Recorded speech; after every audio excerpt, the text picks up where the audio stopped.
색깔 있는 인터뷰 시작하겠습니다. 박근혜 대통령의 운명을 가를 탄핵 심판 선고가 내일 오전 11시 헌법재판소 대심 판정에서 열립니다. 지난해 12월 9일 국회에서 탄핵안이 가결된 이후 현재까지도 국민 여론은 굳건히 박근혜 대통령에 대한 탄핵을 요구하고 있는 상황인데요. 이 상식적 상황을 헌법재판소가 배반한다면 그 후폭풍을 감당할 수 있겠느냐라는 걱정과 우려, 탄식도 나오는 것이 사실입니다. 오늘은 내일로 예정된 박근혜 대통령 탄핵 심판 선고를 앞두고 국회 법사위 민주당 간사이자 국회 측 소추위원이신 박범계 더불어민주당 의원을 전화로 연결해서 자세한 말씀 좀 들어보도록 하겠습니다. 의원님 나와 계신가요? 네, 안녕하세요. 네.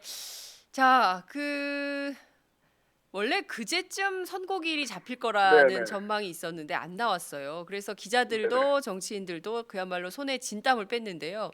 어제 오전 11시 결정이 좀 됐습니다. 내일 오전 네네. 11시로 결정이 됐는데 이 소식 처음 들으셨을 때 가장 먼저 좀 어떤 마음이 드셨습니까? 어제 이제 내일 11시에 선고를 하겠다라는 그 발표를 들었을 때 어떤 생각을 네, 했냐고요? 네네. 저는 그러니까 공식적으로 언론에 내일 11시로 발표나기 좀 직전에 네. 알았는데요. 아, 미리 아셨어요? 그러니까 엠바고를 아마 걸어서 문자를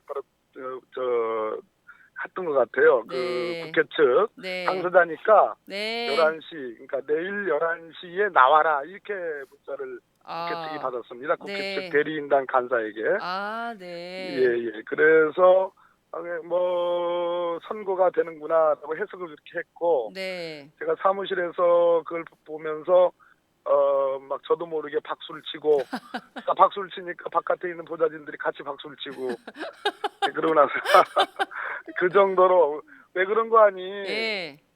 그저께 이제 화요일 날에 이제 평일에 들어갔는데 네. 그때 선고기일이 지정될 것으로 예측을 했는데 맞습니다. 요 며칠 상관에 무슨 일이 있었냐면 국정원이 맞습니다. 헌법재판소를 사찰했다는 의혹이 강하게 제기가 됐고 네. 이병호 원장의 그 택도 안 되는 변명이 있었지 않습니까? 예. 도청과 미행이 아니면 사찰이 아니다라는 등, 네. 또 헌재와 검찰 법원에 대한 국정원의 조직이 있다는 등, 예. 뭐 대공 대테러 혐의에 대해서는 그런 용의점에 대해서는 얼마든지 정보 보고나 이렇게 할 수 있다라는 점, 네. 이렇게 얘기하는 걸 보면서 이분이 지금 21세기 지금 대한민국의 탄핵 시대를 지금 살아가는 국정원장인가 하는 의문이 예. 들었고요. 네. 또 하나 아마 장 기자님 보셨는지 모르겠는데 찌라시 보셨죠? 어제 네. 아침에. 네, 네. 그 찌라시와 관련해서 모 음. 인사가 네. 검찰 고위직 출신의 모 인사의 실명도 거론되고 그랬어요. 음. 그러면서 야 이게 뭐냐, 아주 매우 구체적인 내용들이라 네. 예, 그 두 가지가 이제 겹치면서 진짜 이거 제가 어제 의총 발언에서도 우리 당 의총에서도 네. 우리가 경각심을 가져야 되고 음흠. 만약에 어제자로 선고일이 고지가 되지 않으면 네. 이건 정말로 이상징후이기 때문에 네. 총력 대응을 해야 된다라는 그런 얘기도 하고 그랬습니다. 저희한테 재난 방송 해야 된다고 하셨죠. 다 얘기해버리면 어떡해. 이상징후 재난 방송 매우 심각한 상황일 수 있겠다. 그러니까 그러니까 어제 오후까지 선고일이 안 잡힌다면 이거 굉장히 심각한 시그널이다 이런 말씀을 해주신 바 예. 있으세요. 근데 잡혔기 때문에 이제 되는구나. 탄핵 심판이 예정대로 10일. 근데 정말 대단하세요. 왜냐하면 지난번 저희 방송에 출연하셔가지고 네. 탄핵 심판 선고가 3월 10일 오후 2시에 날 거라고 하셨거든요. 네. 근데 시간이 좀 그뿐만 아니라 변론 종결일도 맞췄죠. 그러니까요. 변론 종결일도 28일로 네. 맞추시고 그다음에 선고기일도 맞추시고 아니 뭐 영험하십니다. 제가 임명해 드릴게요. 네, 감사합니다. 여의도 돗자리. 여의도 돗자리를 하나 까셔야 될 것 같아요. 이제 계속 다 맞추고 계시기 때문에 자 우선 중요한 것은 헌법재판소가 내일 생방송을 하기로 결정을 했습니다. 네, 그러니까 네, 예, 네, 네. 물론 이제 풀 취재를 하게 되는데 저희 이제 오마이 TV도 내일 오전 11시, 저희 내일 아침 8시 네, 30분부터 네, 하루 네. 종일 생방송으로 여러분들과 이 헌법재판소 탄핵 심판 소식을 전해 네, 드릴 네. 텐데요. 그 인터넷 TV로도 오마이 TV가 풀사로 들어갑니다. 예, 예. 생방송을 왜 허용했을까요? 생방송과 관련된 그 공보관의 그 발표가 어제 네. 있지 않았고 그저께 있었습니다. 네. 예, 그저께 이제 평일 1시간짜리 평일을 하고 네. 사실상 결렬이 되고 네. 선고기일을 정하지 못했지만 네. 그 공보관이 생방송 얘기를 그저께 했죠. 네. 저는 그걸 보면서 선고기일은 잡히겠구나 하는 그런 음흠. 내심에 이제 그런 생각들을 가졌는데요. 네. 생방송을 하는 건 뭐 다름 아니라 우리 역사상 처음으로 대통령의 탄핵이라는 네. 매우 높은 가능성이 있는 이 일종의 헌법적 재판 아니겠습니까? 네. 이것은 헌법을 수호하고 국가와 국민을 수호하는 그러한 관점이기 때문에 네. 저는 그 엄중함 음흠. 때문에 네. 헌재가 생방송을 허용하는 것이다 이렇게 보고 있습니다. 네. 어쨌든 매우 위중한 국가의 그야말로 존폐를 결정하는 아주 위중한 순간이기 때문에 헌법재판소가 대신 판정이지만 모든 방송에 카메라를 허용했다 이런 말씀 주신 걸로 이해하겠습니다. 전국의 전 세계의 방송, 그러니까 텔레비전, 라디오, 인터넷 모든 미디어가 총동원돼서 내일 헌법재판소의 탄핵 심판 선고를 국민들께서 함께 하실 수 있으실 것 같습니다. 자, 지난해 12월 9일이에요. 오늘로 92일이 되는 날인데요. 헌재가 어떤 결정을 내릴까요? 어떻게 판단하고 계십니까? 아까 우리 장현성 기자님이 지적을 했는데요. 여의도 돗자리라고 말씀하셨는데 네, 제가 무슨 뭐 예지 능력이 있어서 그런 건 아니고요. 네, 이제 제가 뭐 배워먹은 것이 이제 법률 아니겠습니까? 네, 배워먹다니 표현이 좀 이상하네. 이제 네, 배운 것이 이제 법률이고 네, 판사도 했고 이제 뭐 청와대 법무비서관도 하고 네, 지금도 거의 뭐 국회 들어가서 이제 법사위 주로 하고 네, 있는데요. 네, 일종의 이제 소위 이 법률적 이제 리걸 마인드라는 게 있습니다. 이제 네. 우리 법조인들이 가장 많이 쓰는 표현인데요. 예, 법적 사고 체계 뭐 이런 건데요. 네, 를 대입을 해 보면 네, 네, 아무리 사람이 하는 일이고 또 사람도 한두 명이 아닌 음, 8명, 9명이 하시는 일이긴 하지만 네, 기본적인 체계와 메커니즘이라는 게 있다는 겁니다.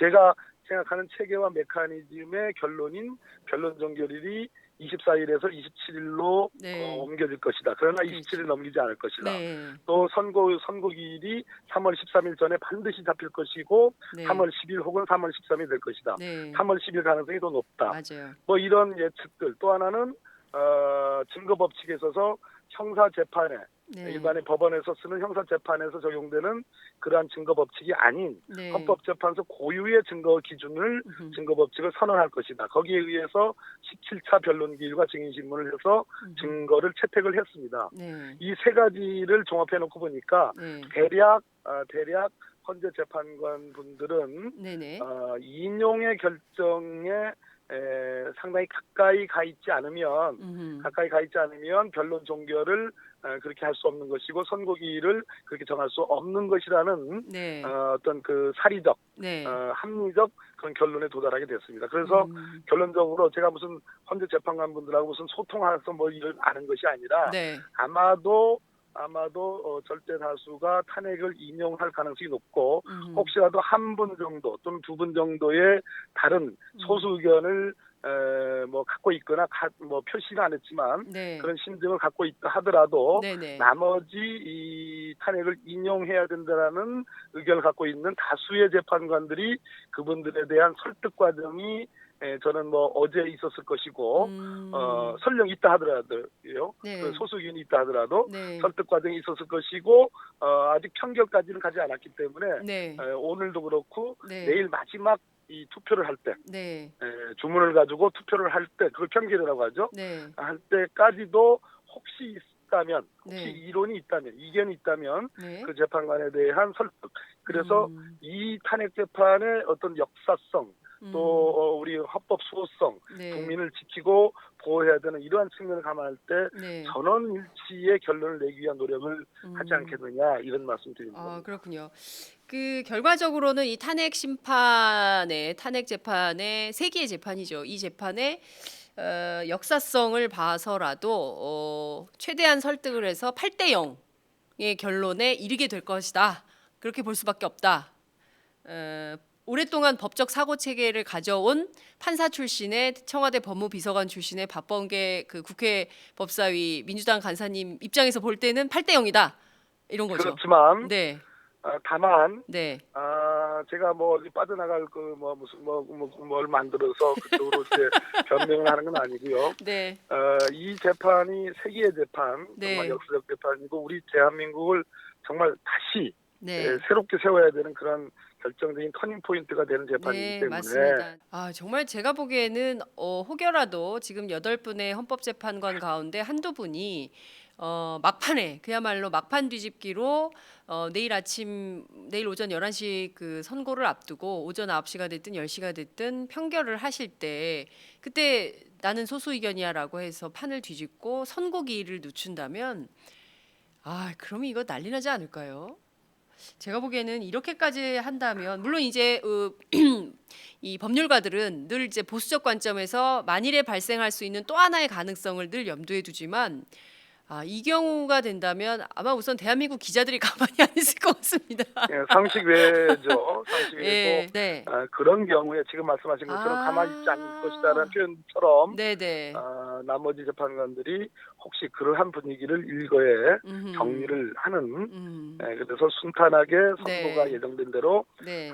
하게끔 가는 것이 그러- 필요하다는 차원에서 예. 제가 말씀을 예. 드렸습니다. 지금 전 방송사 전 언론 모두가 내일은 헌법재판소로 가서 아침부터 밤늦게까지 내일 또 촛불 집회가 저녁 7시에 있기 때문에 네. 그야말로 하루 종일 생방송을 전부 준비하고 있는데 이것을 무위로 돌린다?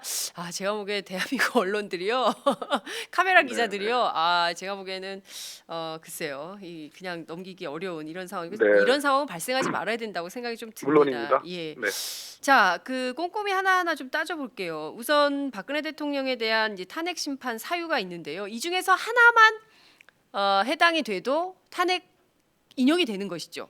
이를테면 국민주권주의 및 법치주의 위반, 권한남용, 언론자유침해, 생명권 보호 의무 위반, 그리고 뇌물수수 이 5가지를 압축해 본다면 이 중에서 하나만 사유가 돼도 탄핵 인용 이렇게 되는 것이죠. 어떻게 되는 겁니까? 5가지 사유 전부에 대한 네. 5가지 사유라고 하기는 좀 그렇고 큰 항목이죠. 네, 큰 항목. 카테고리로 답해가지고 네, 큰 네. 항목에 대한 판단이 아마 1시간 정도에 걸쳐서 이유에 대한 설명이 먼저 있을 가능성이 높습니다. 네. 11시로 잡은 거는 아마 판결 이유를 설명을 하고 결정 이유를 설명을 하고 최종적으로 12시가 다 됐을 무렵에 주문을 낭독할 가능성이 높겠죠.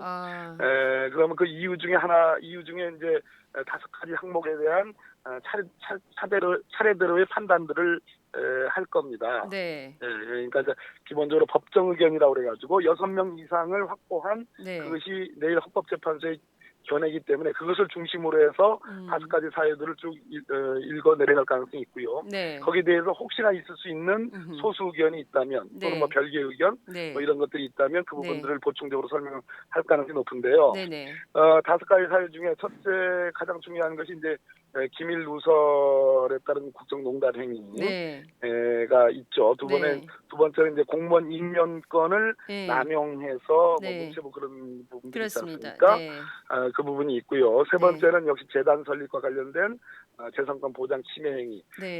재밌는 거는 이제 특검 수사에 의해서 이재용 부회장의 영장이 청구돼서 발부되고 예.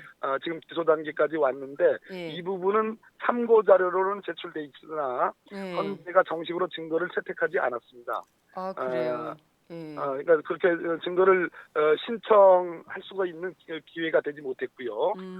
그래서 이 부분은 아마 설치가 되기는 이제 이유 중에 얘기가 되기는 어려울 것 네, 같고요. 네, 네. 그래서 아까 말씀드렸듯이 재벌 기업의 재산권을 침해한 그 부분에 관한 직권남용과 권리행사 방해, 네. 그 강요죄 뭐 이런 네. 부분들이 이제 설치될 가능성이 있고 예. 네 번째는 이제 민간 기업들의 이제 뭐 여러 가지 특혜를 최순실로 하여금 이제 그렇습니다. 제공받게 하는 예. 뭐 이런 등등이 함께 거기에 있는 거죠. 재단과 함께. 네. 그다음에 언론의 자유 침해, 세계일보 부분이 있는데 네. 이 부분에 대해서는 헌재가 어떻게 판단할지는 조금 미지수고요. 네. 그다음에 다섯 번째 이제 생명권 침해 혹은 세월호 7시간에 네. 대통령의 성실한 직책 수행 의무 위반 이 부분인데 네. 제가 보기에는 이건 어떻게 될 것 같아요? 예. 제가 보기에는 한 항목 한 항목이 다 중요하기 때문에 네. 질문하신 것처럼 어떤 항목에 하나만 해당해도 탄핵 사유에 해당한다고 봅니다. 저는. 그런데 네. 가장 중요한 부분은 역시 세월호 7시간에 대한 헌재의 판단 1, 2, 3, 4 혹은 네. 1, 2, 3에 대한 네. 대통령의 위헌 위법 행위를 다 인정을 하고 네. 세월호 부분에 대해서 뭐 생명권 침해든 혹은 성실 직책 수행 의무 등 네. 그것을 인정하지 않게 되면 많은 법조 전문가들은 네. 그야말로 용두사미가 아니냐. 라는 그런 지적이 있습니다. 그래서 네.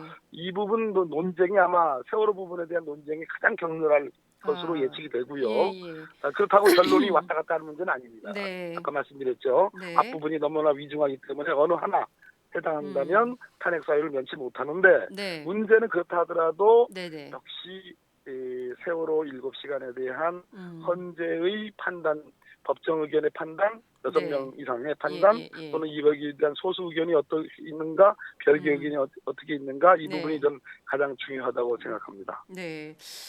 제 의견을 말씀을 드릴까요? 네네. 제가 지금까지 헌재 재판의 모든 자료들을 네. 정밀하게 읽어보고 판단한 네. 생각에는 생명권 부분은 좀 소극적일 가능성이 있고 성실한 직책 수행 의무 부분은 예. 위반으로 볼 소지가 꽤 있다라는 정도는 제가 재판관이라면 그렇습니다. 그래요.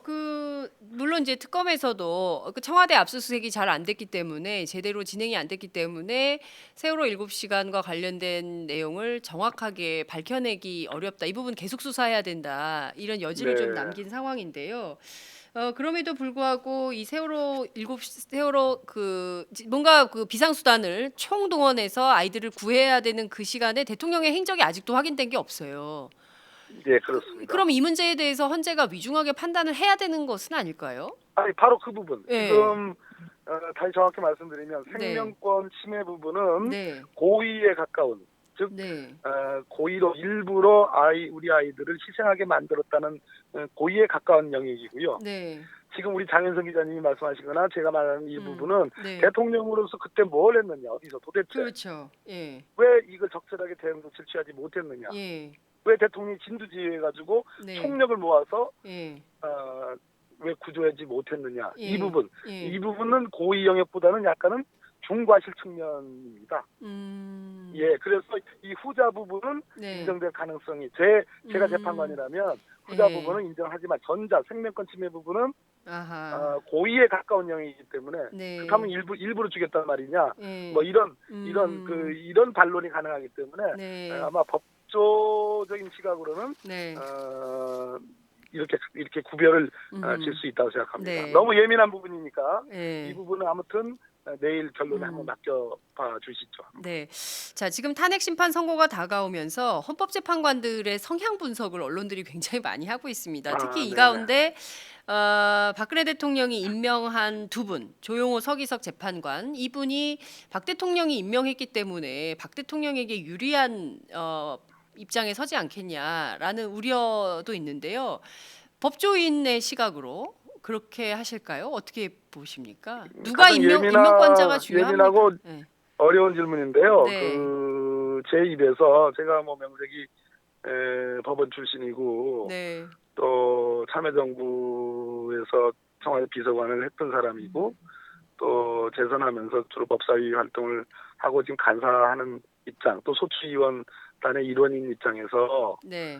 소위 이 재판관의 성향 분석과 관련해서는 저는 그는 언론이 할 수는 있지만 제 입에서 뭐라고 얘기하는 것은 금도를 벗어나기 때문에 그거는 내일 탄핵 결정을 받아들이는데도 도움이 되는 일은 아니다. 그런 측면으로 좀 그 질문에 대해서는 제가 노코멘트 하겠습니다. 네. 자, 인용이냐 기각이냐 각하냐 이 세 가지를 놓고 또 다른 측면에서 이제 논쟁이 있습니다. 대통령이 스스로 물러나겠다. 만약에 이제 오늘에 있어야 될 일이긴 한데요. 내일 탄핵 심판이 열리는 11시 이전에 박근혜 대통령 내가 스스로 물러나겠다, 하야하겠다라는 결정을 내리면 그러면 어떻게 되는 겁니까? 하야카드가 먼저 청와대에 의해서 거듭거듭 부인되고 있는 상황이기 때문에 네. 하야카드를 쓸 것인가에 대해서는 뭐 확률은 대단히 낮습니다. 네. 그러나 이제 대통령 측에서는 이렇게 판단한다면, 예를 들어서 탄핵 심판이 있기 전에, 선고되기 전에 사임의 의사를 표현하고 네. 그 실행행위, 즉 실행행위라는 건 뭐냐면 청와대에서 나오는 행위죠. 네. 소위 이제 방 빼는 행위라고 네. 이제 뭐 세간에서 말씀하는 그거 아니겠습니까? 네. 그렇다면은 탄핵 심판에 대해서 각하가 되는 거 아니냐? 네. 즉 심판 대상이 없었기 때문에 각하를 할 수밖에 없지 않느냐라고 청와대가 그런 법리적 판단을 하게 된다면 네. 네. 하야 카드는 고려될 겁니다.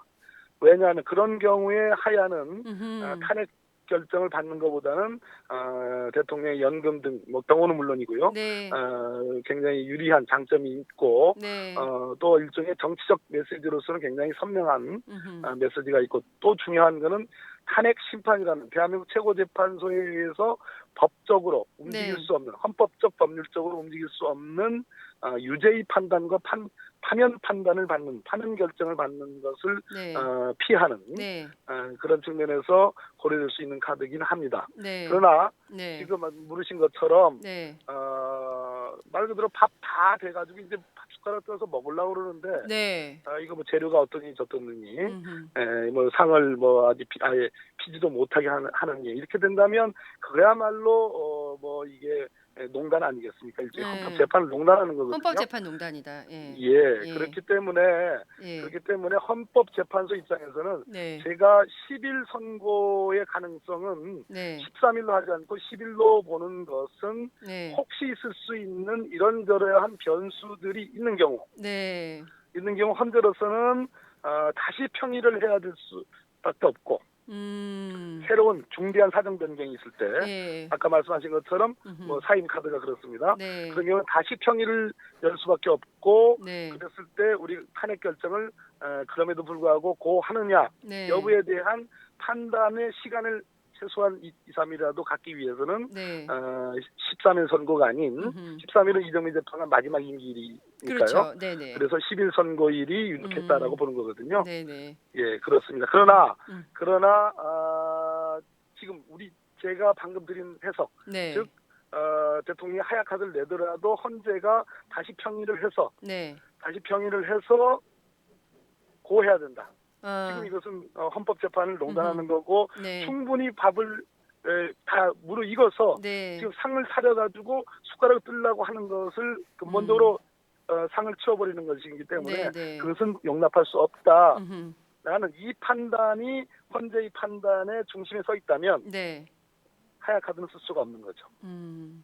알겠습니다. 이제 중요한 판단을 앞두고 뭐 개인적 이익, 물론 지금까지 그분이 뭐 좀 국민을 고려하고 배려해서 행동을 해주신 적은 없기 때문에 큰 기대는 하기 어렵지만 그래도 이 엄중한 상황에서 하루 사이에 그런 하야 카드를 쓴다면 그 자체로 헌법재판소 재판관님들도 멘붕에 빠지지 않을까 이런 생각이 좀 들기도 합니다.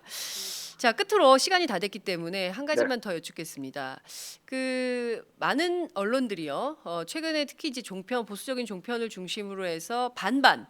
이를테면 특히 이제 요새는 문화 방송이 제일 심한 것 같아요. MBC 보도를 보면 마치 뭐 탄핵을 찬성하고 그리고 또 탄핵을 반대하는 사람들이 반반인 것처럼 이렇게 보도를 하고 있습니다.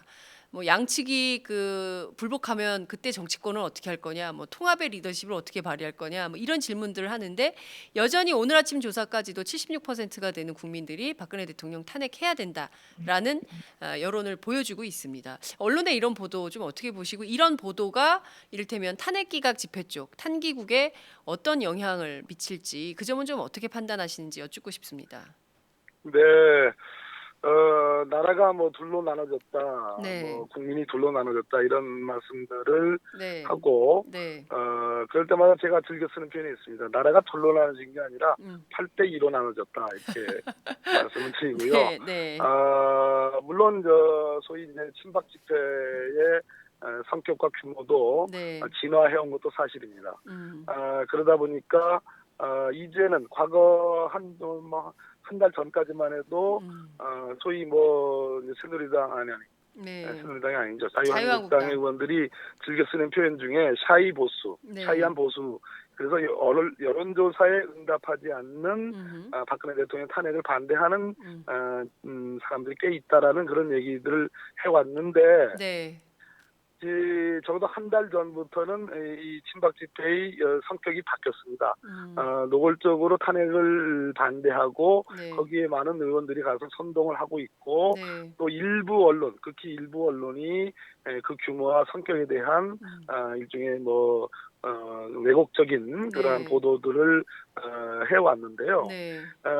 그럼으로써 대대적인 뭐 카톡 등을 포함한 네. 소위 이 친박 진영 내의 세력 내의 어떤 전파와 선동이 한 달째 지금 이어왔습니다. 네. 그런 측면에서 현재의 국면은 75% 이상이 탄핵을 원하고 있고 네. 탄핵 반대가 한 15% 정도에서 뭐 조금 넘거나 뭐 이렇게 나오는 거 아니겠습니까? 네. 저는 네. 그렇다면은 이 변화된 친박 집회의 성격상 네. 현재 나오는 탄핵 반대의 지표는 최대치라고 저는 보여집니다.